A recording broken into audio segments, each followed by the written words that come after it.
नमस्कार दोस्तों, Jonathan Livingstone के सेकंड पार्ट में आपका स्वागत है। तो यह है स्वर्ग, उसने सोचा और वह खुद अपने ऊपर मुस्कुराया। यह कोई बहुत अच्छी बात नहीं थी कि कोई उड़ता हुआ स्वर्ग में दाखिल होने के लिए ऊपर आए और उसकी छानबीन और जांच परख शुरू कर दी। धरती से अब बिल्कुल कतारबद्ध होकर बादलों के ऊपर उन दो चमकदार समुद्री पंजों के साथ आते समय उसने देखा कि उसका अपना शरीर उन दोनों की तरह उजला और चमकदार होता जा रहा है। यह सच था कि वहाँ वही युवा जोनाथन सीगल था जो तुम्हारी सुनहरी आंखों के पीछे रहता था, लेकिन उसका बाहरी रूप बदल गया था। लगता तो वह समुद्री पंछियों के शरीर जैसा ही था, लेकिन वह उसकी पुरानी काया से कहीं बेहतर होता था। उसने सोचा कि अरे, सिर्फ आधी कोशिश करके मैं धरती पर अपने सबसे अच्छे दिनों के मुकाबले दुगनी रफ्तार से उड़ सकूंगा और दोगुना प्रदर्शन कर सकूंगा। उसके सफेद पंख अब दमकते थे और उसके डैने चांदी के मांझे हुए पत्तों की तरह चिकने और निर्मल बन गए थे। उसने खुशी के साथ उनके बारे में सीखना और उन नए डैनों में ताकत लानी शुरू की। 250 मील प्रति घंटे की रफ्तार पर उसे महसूस हुआ कि वह समान स्तर पर उड़ने की अपनी अधिकतम गति तक पहुंच रहा है। 273 की गति पर उसने सोचा कि वह अपनी उतनी ही तेजी से उड़ रहा है जितना कि वह उड़ सकता था, और उसे हल्की सी निराशा हुई। नया शरीर जितना कर सकता था उसकी एक सीमा थी, और हालांकि यह उसकी समान स्तर वाली उड़ान के पुराने रिकॉर्ड से कहीं तेज थी, तो भी यह एक ऐसी सीमा थी जिसे पीछे छोड़ने के लिए उसे बेहद कोशिश करनी पड़ेगी। उसने सोचा, स्वर्ग में कोई सीमा नहीं होनी चाहिए। बादल छट गए। उसके साथियों ने पुकार कर कहा, तुम्हारा स्वागत है जोनाथन, और हवा में विलीन हो गए। वह समुद्र के ऊपर उड़ रहा था, एक टूटे फूटे किनारे की तरफ। बहुत थोड़े से शीगल्स पर हवा की बहाव में ऊपर की ओर उड़ाने भर रहे थे। दूर उत्तर की तरफ लगभग क्षितिज के पास कुछ और सीगल्स उड़ रहे थे। नए दृश्य, नए ख्याल, नए सवाल, इतने कम सीगल्स क्यों? स्वर्ग में तो सीगल्स के झुंड पर झुंड होने चाहिए, और मैं इतना थक क्यों यहाँ? वह भी अचानक ही। स्वर्ग में तो समुद्री पंछी कभी थकते नहीं, न सोते हैं, ऐसा माना जाता है। यह उसने कहाँ सुना था? पृथ्वी पर उसके जीवन की स्मृति झड़ती जा रही थी। धरती ऐसी जगह थी जहाँ उसने यकीनन बहुत सीखा था, लेकिन यादें धुंधली पड़ गई थी। शायद खाने के लिए लड़ने भिड़ने और बहिष्कृत होने का कोई मामला था। तट के पास वे दर्जन भर समुद्री पंछी उससे मिलने आए, पर किसी ने एक शब्द भी नहीं बोला। उसने सिर्फ यही महसूस किया कि वहाँ उसका स्वागत था और यही उसका घर था। यह उसके लिए एक बड़ा दिन था, ऐसा दिन जिसका सूर्योदय अब उसे याद नहीं रह गया है। वह सागर तट पर उतरने के लिए मुड़ा। जमीन से 1 इंच ऊपर रुकने के लिए उसने अपनी टहनी पर बढ़ाई, फिर हौले से रेत पर आ गया। दूसरे समुद्री पंछी भी उतर गए, लेकिन उनमें से किसी ने एक पंख तक नहीं फड़फड़ाया। वे अपने उजले डैने फैलाए हवा के साथ हो लिए थे। फिर जाने कैसे उन्होंने अपने पैरों का घुमाव बदला, और वे ठीक उसी क्षण रुके जब उनके पैर धरती पर अटके। बेहतरीन नियंत्रण था, लेकिन फिलहाल जोनाथन इतना थक गया था कि उसे आजमा नहीं पा रहा था। वहीं पर खड़े खड़े अब भी बिना एक शब्द बोले वह सो गया। आने वाले दिनों में जोनाथन ने देखा कि इस जगह भी उड़ान के बारे में उतना ही सीखने के लिए था जितना कि उस जिंदगी में जो उसके पीछे रह गई थी। लेकिन एक अंतर के साथ, यहाँ जो समुद्री पंछी थे वे उसी की तरह सोचते थे। उनमें से हर एक के लिए जीवन में सबसे बड़ी चीज थी उस काम को हाथ में लेना और उसमें महारत हासिल करना जो वे करना चाहते थे, और वह काम था उड़ना। वे शानदार पखेरु थे, सबके सब, और वे हर रोज घंटों उड़ने का अभ्यास करते, उड़ने से जुड़ी आगे की तकनीकों को आजमाते हुए उनकी परीक्षा करते। एक लंबे समय तक जोनाथन उस दुनिया के बारे में भूल गया जहाँ से वह आया था। वह जगह जहाँ झुंड अपने डहनों को सिर्फ खाना खोजने और उसके लिए लड़ने के उद्देश्य से इस्तेमाल करते हुए उड़ान के आनंद की तरफ आंखें बंद किए रहता था। मगर कभी कभार पल भर के लिए उसे याद आ ही जाती। एक सुबह वह दुनिया उसे याद हो आई जो वह अपने प्रतीक्षक के साथ बाहर निकला हुआ था, और वे सिमटे डैनो के साथ गोल गोल घूमने का एक दौर खत्म करने के बाद तट पर आराम कर रहे थे। सब कहाँ है सलीवन? उसने शोर किए बिना पूछा, शब्दों के बिना, केवल अपने विचार दूसरों तक पहुंचाने के कुछ आसान माध्यम से जिसे यहाँ के पंछी चीखों और काँव काँव की जगह इस्तेमाल किया करते थे। यह हमारे जैसे और क्यों नहीं है? अरे, जहाँ से मैं आया वहाँ तो हजारों हजारों सीगल्स हैं, मैं जानता हूँ। सलीवन ने अपना सिर हिलाया। मुझे तो सिर्फ एक ही उत्तर दिखाई देता है जोनाथन, और वह यह है कि तुम लाखों में एक पखेरु हो। हम में से ज़्यादातर बहुत धीमे धीमे आगे बढ़े हैं। हम एक दुनिया से लगभग हूबहू उसी जैसी दूसरी दुनिया में जाते रहे। तत्काल यह भूलते रहे कि हम कहाँ से आए थे, बिना परवाह किए कि हम जा कहाँ रहे हैं, सिर्फ उसी क्षण में जीते हुए। क्या तुम्हें कुछ पता है कि हमने कितने जन्म ले लिए होंगे? जब पहली बार हमें यह विचार आया कि जिंदगी में महज खाने और लड़ने अथवा झुंड की ताकत के सिवा कुछ और भी है। हजारों जन्म जॉन, दसियों हजारों जन्म, फिर इसके बाद 100 जीवन, और जब तक कि हमने यह नहीं सीखना शुरू किया कि पूर्णता जैसी भी कोई चीज़ होती है, तथा फिर 100 जन्म और इस विचार तक पहुंचने के लिए कि जिंदगी का हमारा उद्देश्य है पूर्णता प्राप्त करना तथा उसे सामने लाकर दिखाना। यही नियम अब भी हम पर लागू होता है। यकीनन हम इस दुनिया में जो भी सीखते हैं उसके माध्यम से अपने अगले संसार को चुनते हैं। कुछ भी मत सीखो और अगली दुनिया ठीक इसी के जैसी है। जीतने और पीछे छोड़ने के लिए वही सीमाएं और भारी बोझ है। उसने अपने डैनो को ताना और अपना रुख हवा की तरफ करने के लिए मुड़ा। लेकिन तुमने जॉन, वह बोला, इतना कुछ एक ही बार में सीख लिया कि तुम्हें इस जिंदगी तक पहुंचने के लिए हजारों जन्मों से नहीं गुजरना पड़ा। क्षणभर में वे फिर हवा में उड़ते हुए अभ्यास कर रहे थे। उसी बिंदु पर कतारबद्ध होकर चक्कर काटना मुश्किल था, क्योंकि औंधी स्थिति में आधा चक्कर काटने के दौरान जोनाथन को उल्टे होकर सोचना पड़ता था, अपने डैनी की गोलाई को पलटते हुए, और इस तरह पलटते हुए कि वह प्रत्यक्ष के साथ एकदम मेल खाए। आओ फिर से करके देखें, सलीवन ने बार बार कहा। फिर से करके देखें, फिर अंत में कहा, उम्दा, और उन्होंने बाहरी घेरों का अभ्यास करना शुरू किया। एक शाम जो समुद्री पंछी रात की उड़ान पर नहीं थे, रेत पर एक साथ खड़े होकर सोच रहे थे। जोनाथन ने अपनी सारी हिम्मत बटोरी और मुखिया पंछी के पास गया, जिनके बारे में कहा जाता था कि वे जल्दी इस दुनिया से परे जाने वाले हैं। चियोंग, उसने थोड़ा घबराते हुए कहा। बूढ़े पक्षी ने नरमी से उसकी तरफ देखा। कहो मेरे बच्चे। उम्र बढ़ने पर कमजोर होने के बजाय मुखिया ताकतवर हो गए थे।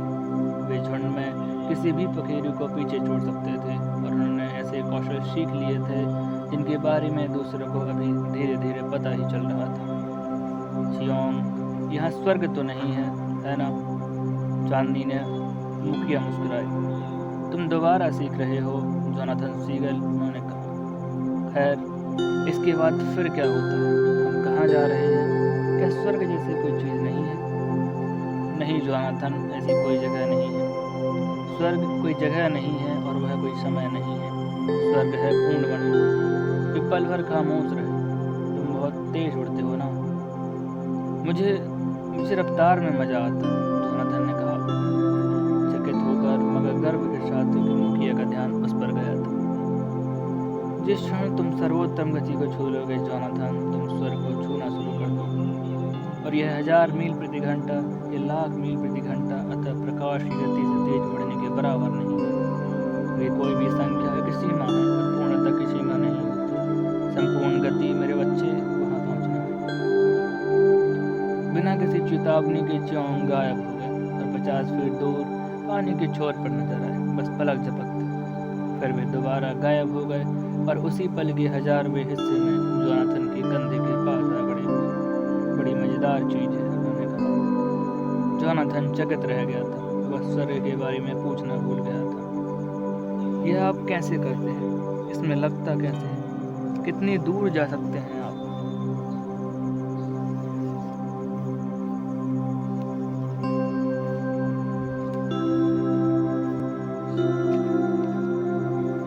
किसी भी जगह और किसी भी समय में जा सकते हो जहाँ तुम जाना चाहो, मुखिया ने कहा। मैं हर जगह और हर समय में गया हूँ जहाँ मैंने जाने की सोची है। उन्होंने दूर समुद्र के पास नजर दौड़ाई। अजीब बात है, जो पंछी यात्रा की खातिर पूर्णता को नीची नजर से देखते हैं, वे धीरे धीरे कहीं नहीं जाते। जो पूर्णता के लिए यात्रा को किनारे कर देते हैं, वे कहीं भी चले जाते हैं तत्काल। याद रखो जोनाथन, स्वर्ग कोई जगह या समय नहीं है, क्योंकि जगह और समय इतने अधिक अर्थहीन हैं। स्वर्ग तो क्या आप मुझे उस तरह उड़ना सिखा सकते हैं? जोनाथन सीगल के एक और अनजान चीज को जीतने के लिए झटपटा रहा था। बिल्कुल, अगर तुम सीखना चाहता हूँ। हम कब शुरू कर सकते हैं? हम अभी शुरू कर सकते हैं अगर तुम चाहो। मैं चाहता हूँ उस तरह उड़ना सीख लूँ, जोनाथन ने कहा, और उसकी आंखों में एक अजीब सी रोशनी चमक उठी। मुझे बताइए क्या करना है? चियोंग धीरे धीरे बोले और बेहद गौर से उम्र में अपने से छोटे समुद्री पंछी को देखते रहे। विचार की रफ्तार से उड़ना, यानी कहीं पहुंचने के लिए, उन्होंने कहा। तुम्हें यह जानते हुए शुरू करना चाहिए कि तुम वहां पहले ही पहुंच चुके हो। चियोंग के अनुसार तरकीब यह थी कि जोनाथन खुद को ऐसे छोटे शरीर के भीतर कैद मानना बंद कर दे जिसके डैनों की चौड़ाई 42 इंच थी और जिसकी उड़ान नक्शे पर अंकित की जा सकती थी। तरकीब यह जान लेने में थी कि उसकी सच्ची प्रकृति किसी न लिखी गई संख्या की तरह पूर्ण, स्थान और समय के विस्तार के अनुरूप हर जगह उसी समय जीवंत थी। जोनाथन इस काम में जुटा रहा जी जान से, हर दिन सूरज उगने से पहले से लेकर आधी रात के बाद तक, और अपनी तमाम कोशिशों के बावजूद वह अपनी जगह से रत्ती भर नहीं सरक पाया। आस्था को भूल जाओ, चियोंग ने बार बार कहा। उड़ने के लिए तुम्हें आस्था की जरूरत नहीं है, तुम्हें उड़ान समझने की जरूरत है। यह भी वैसा ही है, अब फिर से कोशिश करो। फिर एक दिन जोनाथन को तट पर खड़े होकर आंखें बंद करके ध्यान केंद्रित करते हुए एक चमक की तरह यह पता चल गया कि चियांग उसे क्या बता रहे थे। अरे, यह तो बिल्कुल सच है। मैं एक पूर्ण सीमा के बंधन से मुक्त समुद्री पंछी। उसे आनंद की गहरी अनुभूति हुई। बढ़िया, चियोंग ने कहा। उसकी आवाज में विजय की खुशी थी। जोनाथन ने अपनी आंखें खोली। वह मुखिया के साथ अकेले एक बिल्कुल अलग सागर तट पर खड़ा था। पेड़ पानी की सतह तक झुके हुए थे और सिर के ऊपर 2 पीले रंग के सूर्य घूम रहे थे। आखिरकार तुम्हें बात समझ में आ गई, चियोंग ने कहा, लेकिन तुम्हारे नियंत्रण पर कुछ और काम करने की जरूरत है। जोनाथन हक्का बक्का था। हम कहाँ हैं? उस अजीब से परिवेश से पूरी तरह अप्रभावित मुखिया ने उसके सवाल को नजरअंदाज कर दिया। हम जाहिर तौर पर किसी और ग्रह पर हैं जिसका आकाश हरा है और 2 सूर्य हैं। जोनाथन ने खुशी से चीख मारी।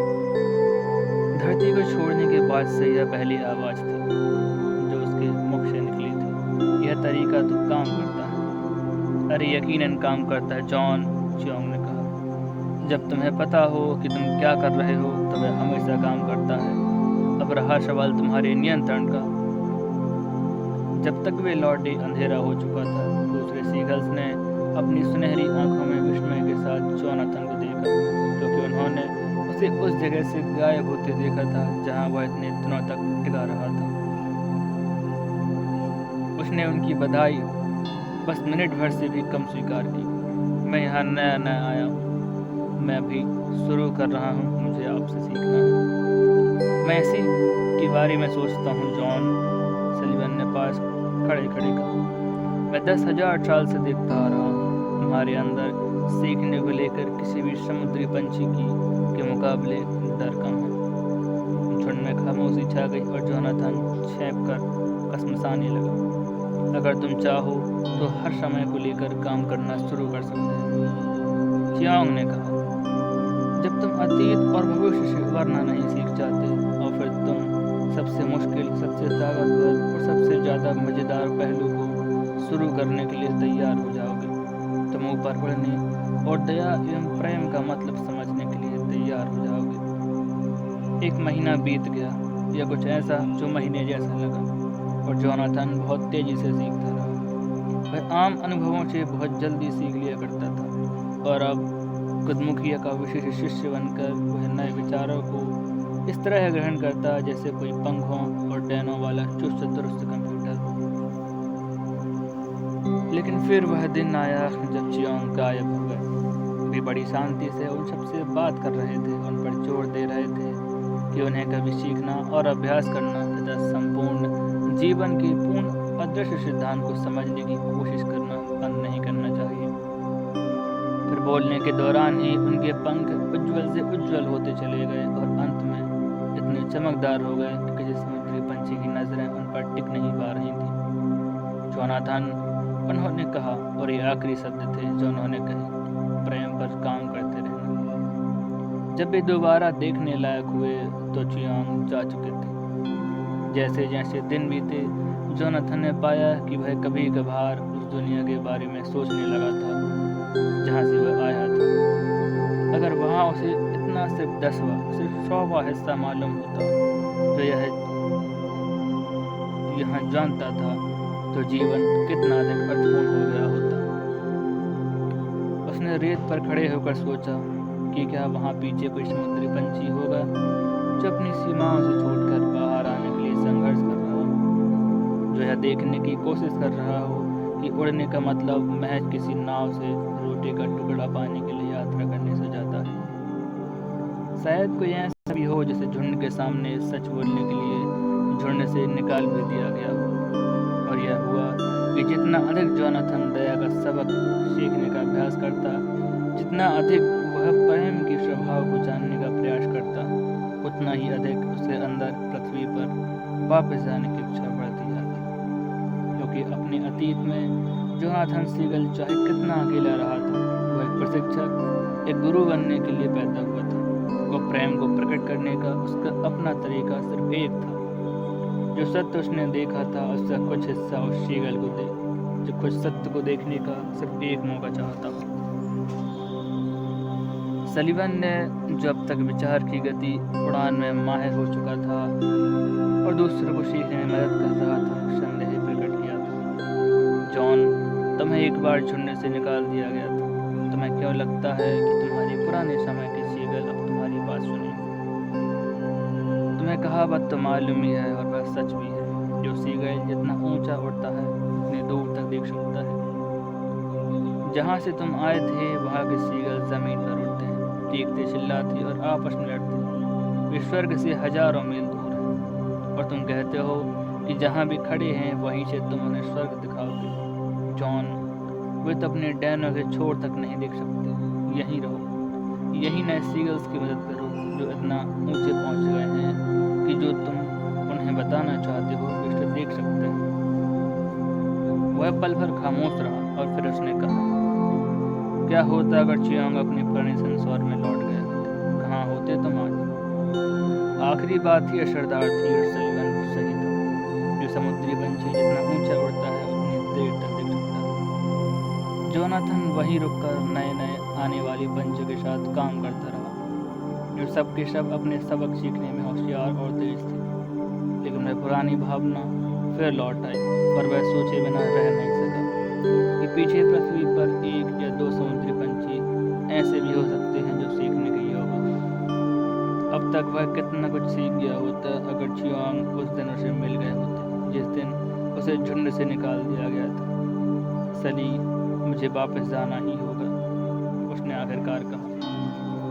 तुम्हारे शिष्य अच्छा काम कर रहे हैं, वे नए आने वालों को सिखाने में तुम्हारी मदद कर सकते हैं। सलीवन ने सांस छोड़ी लेकिन उसने बहस नहीं की। मेरा विचार है तुम्हारी कभी मुझे खलेगा, जोनाथन, उसने बस इतना ही कहा। कैसी बात करते हो सलीवन, जोनाथन ने कहा, और बेवकूफ़ी मत करो। हम हर रोज़ किस चीज़ का अभ्यास करने की कोशिश कर रहे हैं। अगर हमारी दोस्ती जगह और समय जैसी चीज़ों पर निर्भर है तो जब अंततः हम स्थान और समय को जीत लेंगे, हम खुद अपनी बिरादरी नष्ट कर देंगे। लेकिन स्थान जीत लो तो हमारे पास बस यही जगह बचती है। समय को जीत लो तो कुल जमा जो बचता है वह है अब। और तुम नहीं सोचते कि यहाँ और और अब के बीच में हम एक दूसरे को 1 या 2 बार देख सकते हैं। सलीवन सीगल न चाहते हुए भी हंस पड़ा। अरे पागल पंछी, उसने नरमी से कहा। अगर कोई उसे जो ज़मीन पर खड़ा है 1000 मील तक देखना सिखा सकता है तो वह जोनाथन लिविंगस्टन सीगल ही होगा। उसने रेत की तरफ देखा। अलविदा जॉन, अलविदा मेरे दोस्त, अलविदा शली, हम फिर मिलेंगे। और इसी के साथ जोनाथन ने एक अन्य काल के तट पर समुद्री पंछियों के विशाल झुंड की परिकल्पना की। अभ्यास की सरलता से वह जान गया कि वह हड्डी और पंख का ढेर नहीं, बल्कि आज़ादी पर उड़ान का पूरा और सच्चा विचार है, और किसी चीज़ की सीमाओं में बंधा हुआ नहीं। फ्लेचर लिंड सीगल अभी बहुत छोटा था, लेकिन अभी से वह जान गया था कि किसी भी पंछी के साथ किसी भी झुंड ने ऐसा कड़ा और सख्त बर्ताव नहीं किया था, न ऐसी नाइंसाफी की थी। मुझे परवाह नहीं कि वे क्या करते हैं, उसने जोश और गुस्से से सोचा, तथा दूर स्थित चट्टानों की तरफ उड़ते हुए उसकी आंखें धुंधला गईं। उड़ान में और भी बहुत कुछ है। महज डैनी फड़फड़ाते हुए एक जगह से दूसरी जगह जाना ही नहीं, इतना तो एक मच्छर भी कर लेता है। मुखिया पंछी के इर्द गिर्द मजे के लिए एक छोटा सा तेज चक्कर क्या काटा, मुझे झुंड से निकाल दिया। क्या वे अंधे हैं?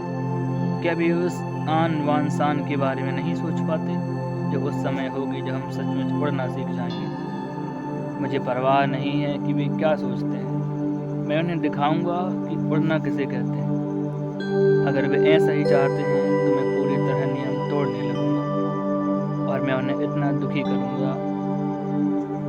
वह आवाज़ उसके अपने दिमाग के भीतर आई थी, हालांकि वह बहुत नरम थी। उसने इस कदर उसे चौंका दिया कि वह अटका और हवा में डगमगा गया। मन ने उसके लिए ऐसी कड़ी और कड़वी भावना मत रखो फ्लेचर सीगल, तुम्हें झुंड निकाला देते हुए सीगल्स ने सिर्फ अपने आप को ही चोट पहुंचाई है, और एक दिन उन्हें इस बात का पता चलेगा। एक दिन वे देखेंगे जो तुम देखते हो। उन्हें माफ़ कर दो और समझने की मदद करो।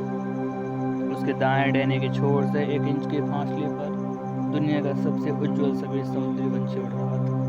वह बिना प्रयास आगे को बिना एक भी पंख हिलाए बहता चला जा रहा था, वह भी ऐसी गति से जो फ्लेचर की करीब करीब सबसे तेज रफ्तार थी। युवा पंछी के अंदर पल भर के लिए सब कुछ उलट पुलट सा हो गया। क्या हो रहा है? क्या मैं पागल हूँ?